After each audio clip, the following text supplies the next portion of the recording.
तो साथियों बहुत बहुत स्वागत है आप सभी का आज के इस वीडियो में। तो आज के वीडियो में लेके आए सामाजिक अध्ययन के महत्वपूर्ण प्रश्न। देखिए यहाँ पे आपको एक न्यूज़ देते चले, एक आपको ब्रेकिंग न्यूज़ बताते चले कि आप लोगों का जो डमी एडमिट कार्ड है उसकी जारी करने की तिथि जो है घोषित कर दी गई है। यानी जल्द ही आप लोगों का डमी एडमिट कार्ड देखने को मिल जाएगा।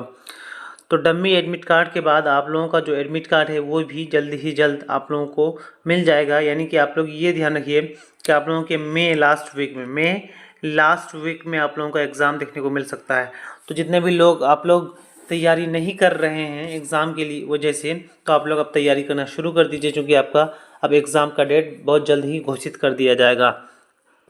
तो चलिए आज के वीडियो में 40 प्रश्न हैं। इन 40 प्रश्नों से आप अपनी रिवीजन को एक बार देख लीजिए कि आपको कितने सवाल जो हैं आते हैं।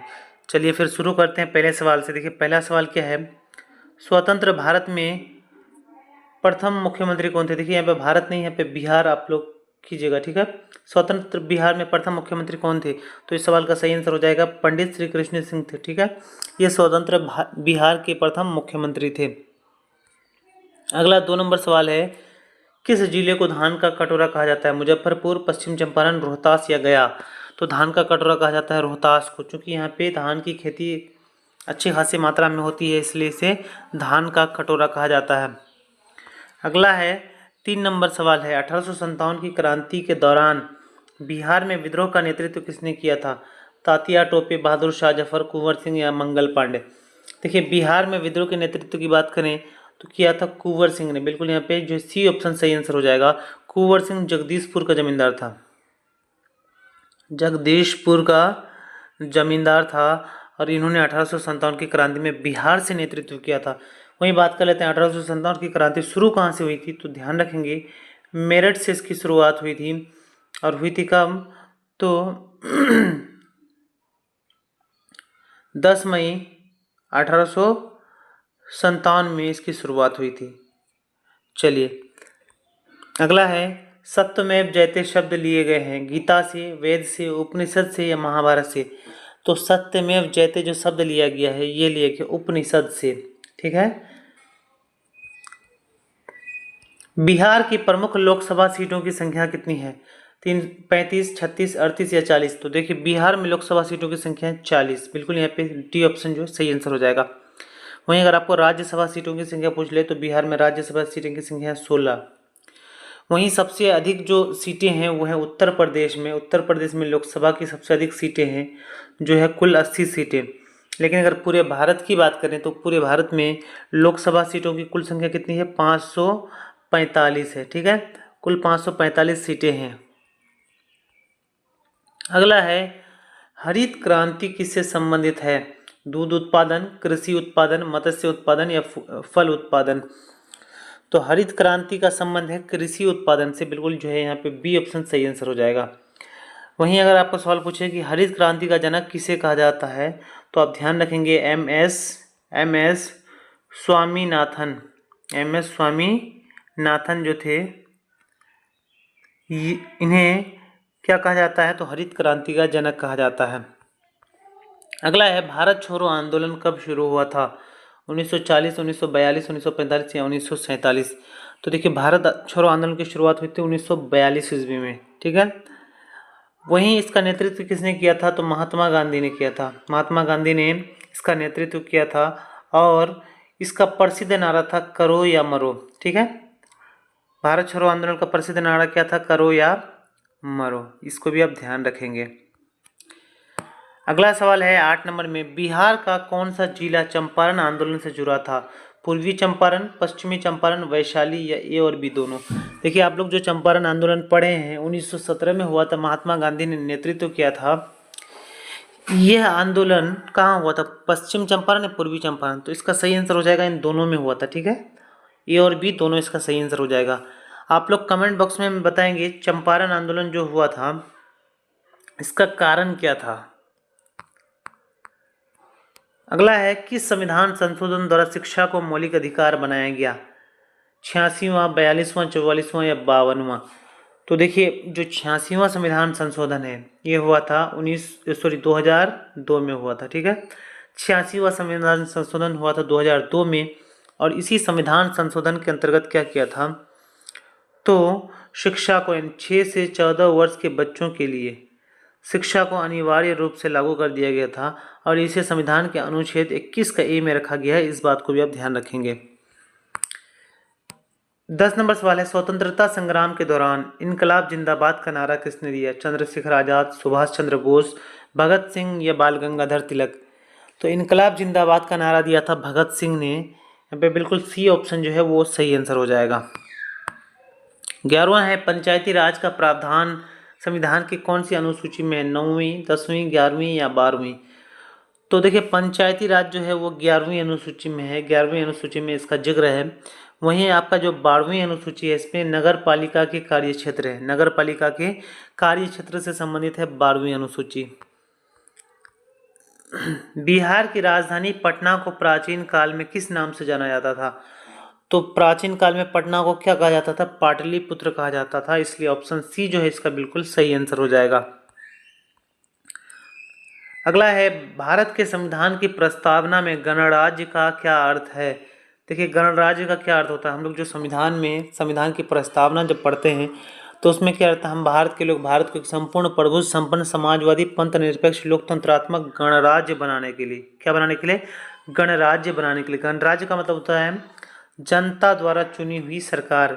बिल्कुल यहाँ पे बी ऑप्शन जो है वो सही आंसर हो जाएगा। अगला है, 14 नंबर में भारत का पहला उपराष्ट्रपति कौन था? Doctor Sarvepalli Radhakrishnan, doctor Rajendra Prasad, doctor Zakir Hussain या मोहम्मद हिदायतुल्लाह? तो चलिए आप लोग बताएंगे। आप लोगों को पता ही होना चाहिए कि हमारे जो गुरु थे, जो राधा कृष्णन जी थे, जिनके जन्मदिन पर हम लोग क्या मनाते हैं? शिक्षक दिवस मनाते हैं। यही भारत के प्रथम उपराष्ट्रपति थे और यह क्या थे? प्रथम उपराष्ट्रपति थे। ठीक है, इस बात को भी आप ध्यान रखेंगे। चलिए अगला है, कोसी परियोजना किस राज्य से जुड़ी है? उत्तर प्रदेश, झारखंड, बिहार या मध्य प्रदेश? तो कोसी परियोजना का संबंध है बिहार राज्य से। ऑप्शन सी यहाँ पे बिल्कुल सही आंसर हो जाएगा। 16 नंबर में है, गुप्त काल में शिक्षा का प्रसिद्ध केंद्र कौन सा था? नालंदा, वाराणसी, उज्जैन या अमरावती? तो गुप्त काल में शिक्षा का सबसे जो प्रसिद्ध केंद्र था नालंदा था। ठीक है, नालंदा विश्वविद्यालय को किसने निर्मित किया था? कुमारगुप्त। गुप्त वंश के शासक थे कुमारगुप्त। इन्होंने ही नालंदा विश्वविद्यालय को निर्मित किया था। अगला सवाल है, भारत के संविधान की सबसे बड़ी विशेषता क्या है? लचीलापन, कठोरता, संघात्मक या लिखित और विस्तृत होना?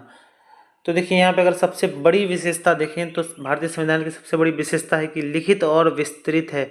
अन्य देशों की जितने भी संविधान है वो लिखित नहीं है या वो ज़्यादा विस्तृत नहीं है, लेकिन अपने भारत का संविधान लिखित भी है और वो काफ़ी ज़्यादा विस्तृत भी है।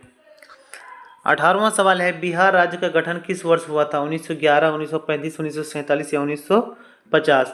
तो देखिए, यहाँ पे अगर अप्रोप्रिएट आंसर की बात करें तो ये 1912 होगा। क्या हो जाएगा? 1912 में बिहार राज्य का गठन हुआ था। इसलिए यहाँ पे 1911 नहीं होगा, बल्कि 1911 में क्या हुआ था? तो ये घोषणा हुआ था। ठीक है, लेकिन अलग हुआ था, यानी बिहार राज्य जब अलग हुआ तो वो हुआ था 1912 ईस्वी में।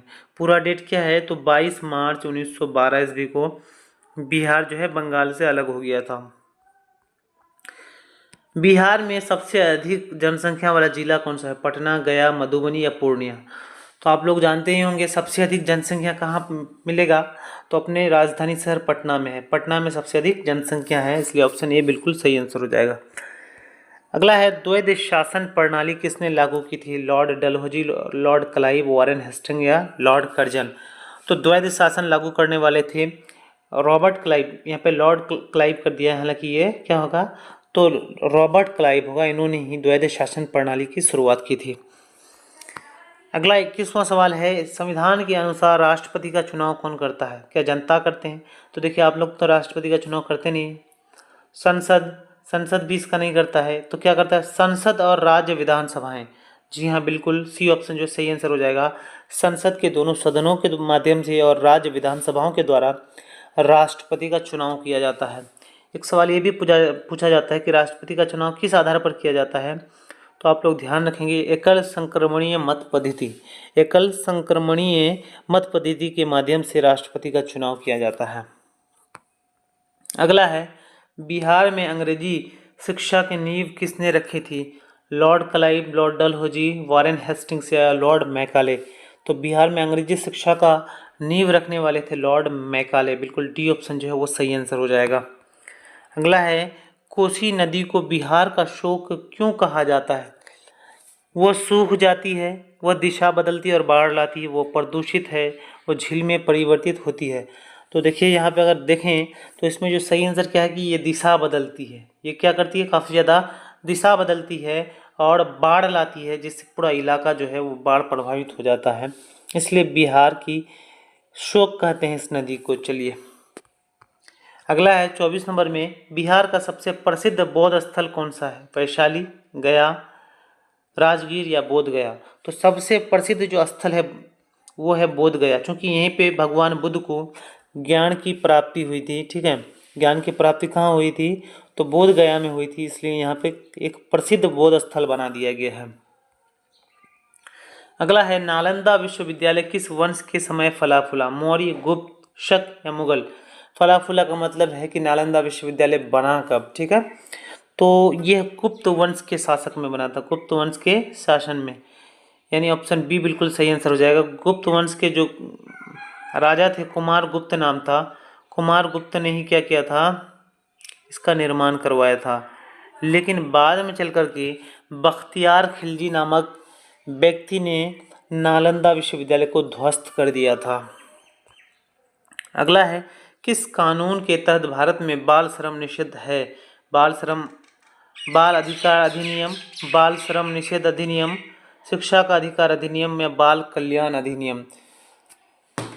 तो देखिए यहाँ पे जो है बाल श्रम अधिनियम जो निषेध कानून लागू किया गया था वो बाल श्रम निषेध अधिनियम कानून 1986 के तहत लागू किया गया। इसमें क्या है कि 14 वर्ष से कम उम्र के बच्चों को हम लोग क्या कर, कोई भी व्यावसायिक कार्य में नहीं लगा सकते हैं, और ऐसा करने से उनके परिजनों पर कानूनी कार्रवाई की जा सकती है।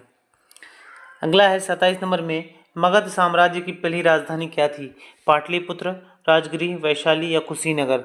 तो मगध साम्राज्य की पहली राजधानी थी राजगिरी। बिल्कुल यहाँ पे बी ऑप्शन जो है वो सही आंसर हो जाएगा।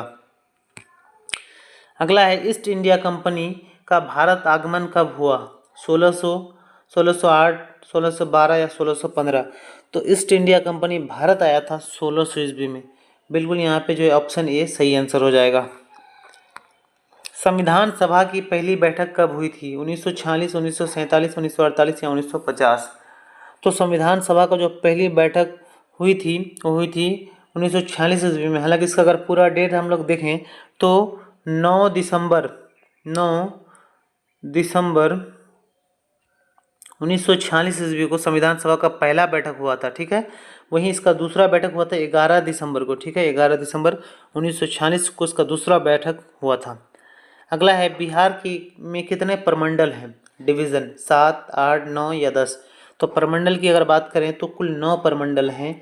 ऑप्शन सी बिल्कुल सही आंसर हो जाएगा। लेकिन वहीं अनुमंडल की बात करें यानी सब डिवीज़न की बात करें तो बिहार में कुल 101 अनुमंडल हैं। इस बात को भी आप ध्यान रखेंगे। अगला है, भारत का पहला शिक्षा मंत्री कौन था? पंडित नेहरू, मौलाना अबुल कलाम आज़ाद, डॉक्टर राजेंद्र प्रसाद या डॉक्टर राधा कृष्णन? पहले शिक्षा मंत्री थे कौन? मौलाना अबुल कलाम आज़ाद थे, इसलिए बी ऑप्शन है सही आंसर हो जाएगा इसका। अगला है, किसने गांधी इरविन समझौता पर हस्ताक्षर किए? गांधी और लॉर्ड इरविन, नेहरू और इरविन, गांधी और माउंटबेटन, सरदार पटेल और इरविन? तो देखिए गांधी इरविन नाम से ही पता चल रहा है कि गांधी और इरविन के बीच में हुआ था, इसलिए यहाँ गांधी जी और लॉर्ड इरविन ने इन दोनों पर हस्ताक्षर किए थे। अगला है, बिहार का कौन सा जिला नेपाल के साथ सीमा नहीं लगती? नेपाल सीमा से नहीं लगती। ठीक है, अररिया, किशनगंज, सुपौल या रोहतास? देखिए बिहार के 7 जिले नेपाल के साथ सीमा साझा करते हैं। एक है पश्चिमी चंपारण, एक है पूर्वी चंपारण, ठीक है, उसका सीतामढ़ी, मधुबनी, सुपौल, अररिया और किशनगंज। ठीक है, पश्चिमी चंपारण, पूर्वी चंपारण, सीतामढ़ी, मधुबनी, सुपौल, अररिया और किशनगंज। देखिए अररिया भी है, किशनगंज भी है, सुपौल भी है। इस प्रकार से जो रोहतास है ये सीमा साझा नहीं करता है। संपूर्ण क्रांति आंदोलन किसने चलाया? अटल बिहारी वाजपेयी, जयप्रकाश नारायण, लालू प्रसाद या राजीव गांधी? तो देखिए संपूर्ण क्रांति हुआ था 74 ईस्वी में बिहार में जब छात्र आंदोलन हो रहा था तो उसी समय इसका नेतृत्व किसने किया था? जयप्रकाश नारायण ने किया था। बिल्कुल बी ऑप्शन जो है सही आंसर हो जाएगा। अगला है, किस वर्ष में बिहार से झारखंड अलग हुआ? 1998, 2000, 2001 या 2002? तो झारखंड अलग हुआ था 15 नवंबर 2000 ईस्वी को झारखंड अलग हो गया था बिहार से, ठीक है। इसलिए यहाँ पे 2000 ईस्वी जो है इसका सही आंसर हो जाएगा। अगला है, कौन सा बौद्ध स्तूप बिहार में स्थित है? सांची, भरहुत, वैशाली या अमरावती? तो यहाँ पे देखिए, सांची ये भी अलग जगह में है, भरहुत भी दूसरी जगह में है, अमरावती अलग राज्य में है। इस प्रकार से जो बिहार में है वो है वैशाली। तो सी ऑप्शन सही आंसर हो जाएगा। अगला है, किसने रामायण लिखी थी? वेद व्यास, वाल्मीकि, तुलसीदास या कालिदास? तो रामायण के लेखक थे वाल्मीकि जी। कौन थे? महर्षि वाल्मीकि जी थे, ठीक है। इसलिए यहाँ पे ऑप्शन बी सही आंसर हो जाएगा।